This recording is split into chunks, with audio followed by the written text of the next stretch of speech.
Hello, speakers. It's Leisa Reid, founder of Get Speaking Gigs Now.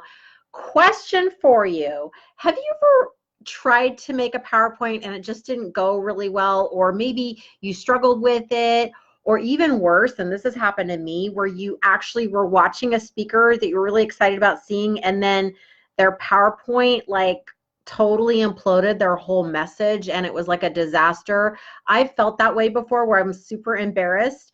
I've also been in that situation where I didn't know how to make a great PowerPoint. And I remember the first time I sent my PowerPoint that I was so proud of to my coach, my speaker coach, because you know, I got a speaker coach too when I started.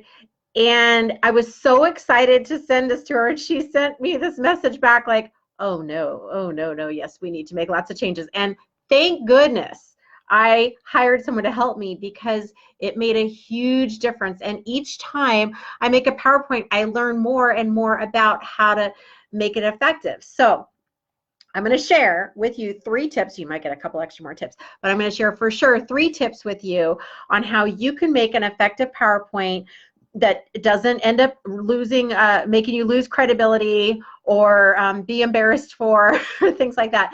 And it's so funny because I don't have this in my mastermind group, and I told them, I said I should make a whole thing about how to make a PowerPoint.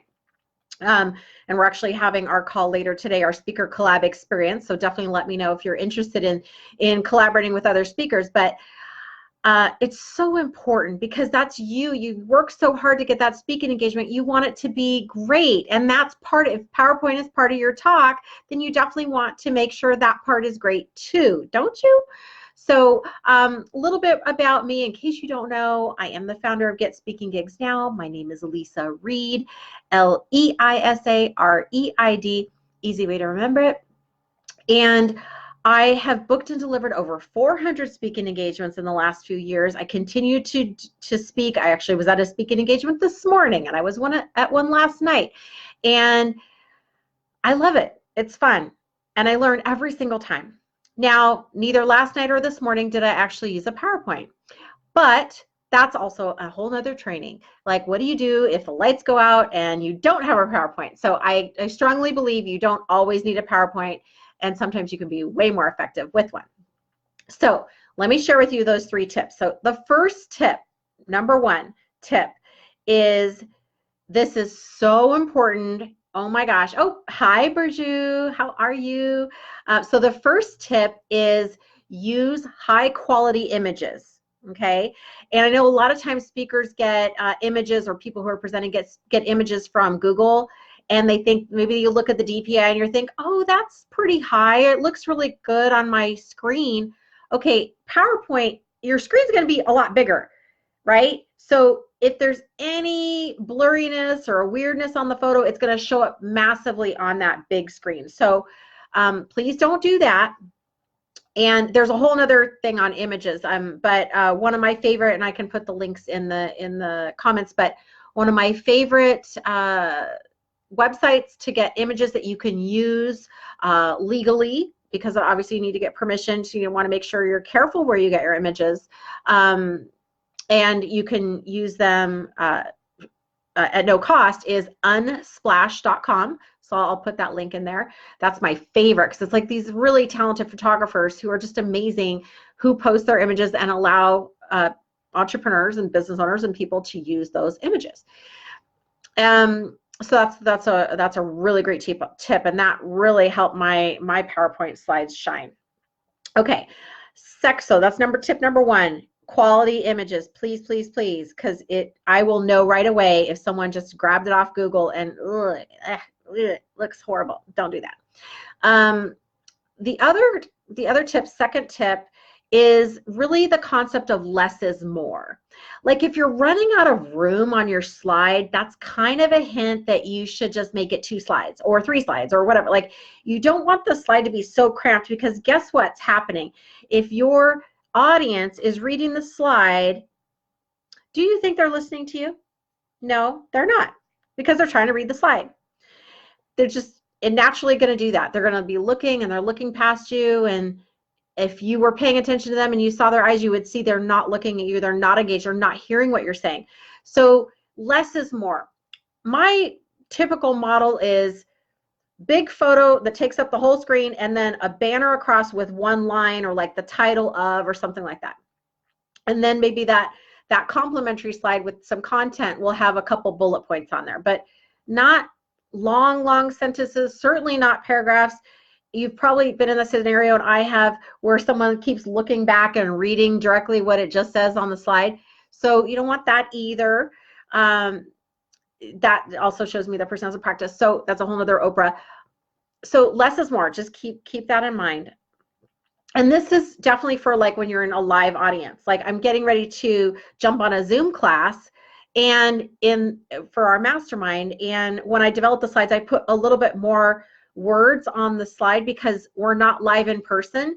They are there on their laptop. They are there reading, and they want to have the notes for next time. So that way they don't have to be like, what did she say? When did she say it? So then that way they don't have to take like extra notes. So on a webinar, I will add more bullet points versus if I'm speaking live. Just a little side note. All right. Now the third tip is font size. I wouldn't go smaller than 28. So your 28-point font. If you can go bigger, definitely go bigger. So again, if you're starting to run out of room, don't like switch down the font to like size 12 because no one is going to be able to read it. That is a sign you have, again, too much on the slide. You got to shorten it up.